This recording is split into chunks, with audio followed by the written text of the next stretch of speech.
अस्सलामुअलैकुम, क्या हाल है? खैरियत से हैं? आज 28 नवंबर 2024 है, जुमेरात का दिन है और यहाँ यूएसए के अंदर थैंक्सगिविंग का हॉलीडे है, पब्लिक हॉलीडे है ये।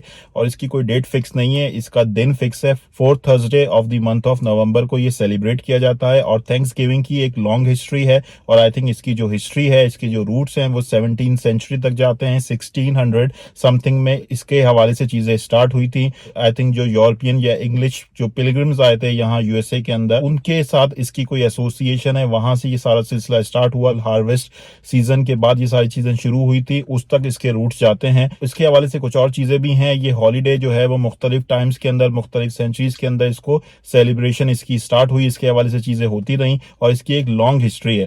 तो इसके हवाले से जो इन्फॉर्मेशन है, जो इसकी लॉन्ग हिस्ट्री है, उसके हवाले से जो कुछ इन्फॉर्मेशन है मैं साथ में यहाँ पे शेयर कर दूंगा। अगर कोई इंटरेस्टेड है तो वीडियो को पॉज करके इस सारी इन्फॉर्मेशन को रीड आउट कर सकता है और गूगल के ऊपर जाके और इन्फॉर्मेशन भी ले सकता है। अच्छा, यहाँ यूएसए के अंदर और कनाडा में थैंक्सगिविंग सेलिब्रेट किया जाता है और यूएसए के अंदर इसको fourth Thursday of the month of November को सेलिब्रेट किया जाता है। और आई थिंक कनाडा के अंदर इसकी डिफरेंट डेट्स हैं।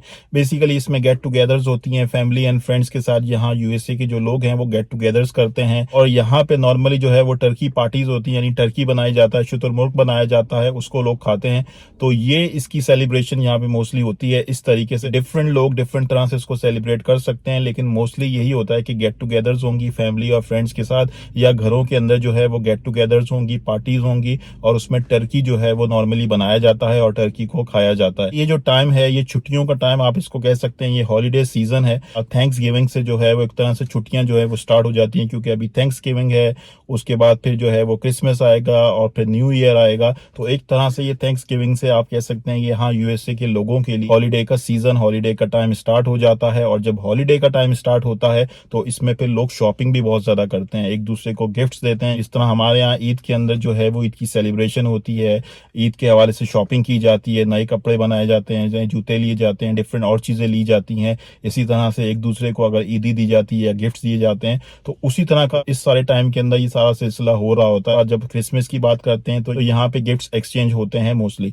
डिफरेंट लोग डिफरेंट तरीके से सेलिब्रेट कर सकते हैं, डिफरेंट एक्टिविटीज हो सकती हैं, लेकिन अगर मैं एक ओवरऑल आइडिया देने की कोशिश करूं तो ये सारा सिलसिला इस तरीके से हो रहा होता है। तो इस सारे टाइम को आप हॉलीडे सीजन कह सकते हो और इसके अंदर बहुत ज्यादा शॉपिंग होती है। तो जब लोग बहुत ज्यादा शॉपिंग करेंगे, जो ब्रांड्स हैं, जो आउटलेट्स हैं, जो शॉप्स हैं, जो स्टोर्स हैं, उनके पास ये अपॉर्चुनिटी होती है कि वो लोगों को ज्यादा से ज्यादा अट्रैक्ट करें। और लोगों को ज्यादा से ज्यादा अट्रैक्ट करने के लिए यहाँ पे बहुत सारी सेल्स लगती हैं, बहुत सारी डील्स आती हैं। तकरीबन हर ब्रांड के ऊपर, हर स्टोर के ऊपर आपको डील्स नजर आएंगी। अदर देन ग्रोसरी आइटम, जो बाकी चीजें नॉर्मली लोग गिफ्ट दे सकते हैं एक दूसरे को या खुद अपने लिए परचेज कर सकते हैं, उन सारे आइटम्स के ऊपर यहाँ पे सेल लग जाती है। खासकर इलेक्ट्रॉनिक आइटम्स की बात करें, कपड़ों की बात करें, जूतों की बात करें, तो इस तरह की जो आइटम्स हैं उस पर बहुत ज्यादा सेल्स लगती है और उस पर काफी ज्यादा डील्स आ रही होती हैं, जो कि बहुत ज्यादा अट्रैक्टिव भी होती हैं और लोग उसकी तरफ अट्रैक्ट होते हैं और ज्यादा शॉपिंग कर रहे होते हैं। तो इस टाइम के अंदर लोग बहुत ज्यादा शॉपिंग करते हैं, बहुत ज्यादा बाइंग करते हैं। और थैंक्स गिविंग के बाद जो फ्राइडे आता है, यानी थैंक्स गिविंग तो थर्सडे को होता है और थर्सडे के बाद जो फ्राइडे आता है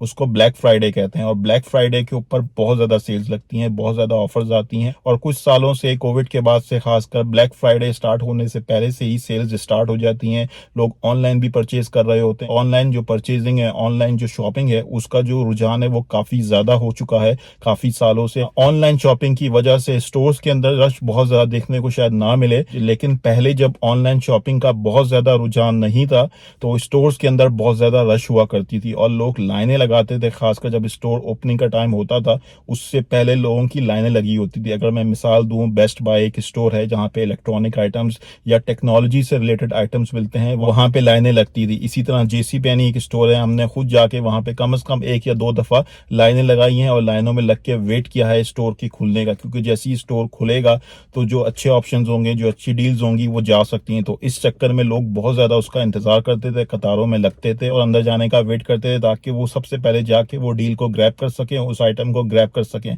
तो इस तरह की चीजें मैंने यहाँ पे देखी हैं। तो इस तरह की सेल्स होती हैं, इस तरह की डील्स होती हैं कि लोग उससे बहुत ज्यादा अट्रैक्ट हो जाते हैं और ब्लैक फ्राइडे का इंतजार करते हैं और बहुत ज्यादा शॉपिंग करते हैं इस टाइम के दौरान। तो यूएसए के अंदर ये सारा सिलसिला है। थैंक्स गिविंग आता है, थैंक्स गिविंग के बाद ब्लैक फ्राइडे है, ब्लैक फ्राइडे के बाद अब जो मंडे आएगा वो साइबर मंडे है। उसके बाद जो क्रिसमस से जो पहले का टाइम है उसमें भी कुछ ना कुछ सेल्स होंगी, डील्स वगैरह कुछ ना कुछ मिल जाती हैं, कुछ ऑफ सीजन की चीजें होती हैं, कुछ क्लियरेंस के आइटम्स होते हैं। तो ये जो सारा सिलसिला है ये चलता रहता है। खासकर ये जो नवंबर नवंबर और दिसंबर का जो महीना है इसमें बहुत ज़्यादा सेल्स या बहुत ज़्यादा डील्स मिल जाती हैं, और ख़ासकर ब्लैक फ्राइडे के अराउंड जो है और ब्लैक फ्राइडे के दिन के ऊपर या उससे पहले जो है बहुत अच्छी डील्स मिल जाती हैं। लोग बहुत ज़्यादा शॉपिंग करते हैं और ये सारा सिलसिला मैं बहुत सारों से देख रहा हूँ। और आई थिंक जो भी लोग देखते हैं इंटरनेट के ऊपर, जो लोग यहाँ पे रहते हैं या जिनको ब्लैक फ्राइडे के हवाले से पता है, उनको पता है कि यार इस टाइम के दौरान बहुत ज़्यादा डील्स आती हैं। ऑनलाइन बहुत सारी परचेजिंग होती है, बहुत सारी चीज़ें हम लोग परचेज करते हैं ऑनलाइन। कुछ चीज़ें अगर स्टोर्स में अच्छी मिल जाएं तो वहाँ पे भी स्टोर जाके भी परचेज कर लेते हैं, लेकिन बहुत सालों से स्टोर जाके थैंक्स गिविंग के ऊपर, ब्लैक फ्राइडे के ऊपर बहुत ज़्यादा जाके स्टोर्स के अंदर शॉपिंग नहीं की है पिछले 2-3 सालों के अंदर, क्योंकि स्टोर जाते तो वहाँ बहुत ज़्यादा रश होता रहा, बहुत सारी चीज़ों के हवाले से इंतजार करना पड़ता रहा। जब बिल बनाने की बारी आए, जब उसका चेकआउट करने की बारी आए तो बहुत ज़्यादा इंतजार करना पड़ता, जिसके ज़्यादा काफ़ी ज़्यादा ख्वारी भी होती थी और एक तरह से फ्रस्ट्रेशन भी होती थी। तो उन सारी चीज़ों को अवॉइड करने के लिए उसके बाद फिर वैसे भी जो है वो ऑनलाइन सेल्स का, ऑनलाइन शॉपिंग का सिलसिला शुरू हो गया, तो उसकी वजह से काफ़ी ज़्यादा चीज़ें जो हैं वो ज़्यादा स्मूथ हो गई कि आप बहुत सारी चीज़ें स्मूथली जो है वो ऑनलाइन परचेज कर सकते हो। खैर एनीवेज, तो एक मैंने ओवरऑल इन्फॉर्मेशन के लिए, एक ओवरऑल आइडिया देने के लिए, यहाँ के माहौल के हवाले से थोड़ा बहुत बताने के लिए आपके साथ ये सारी चीज़ें शेयर की। So that's it from my side. Thank you very much. Goodbye. अल्लाह हाफिज़।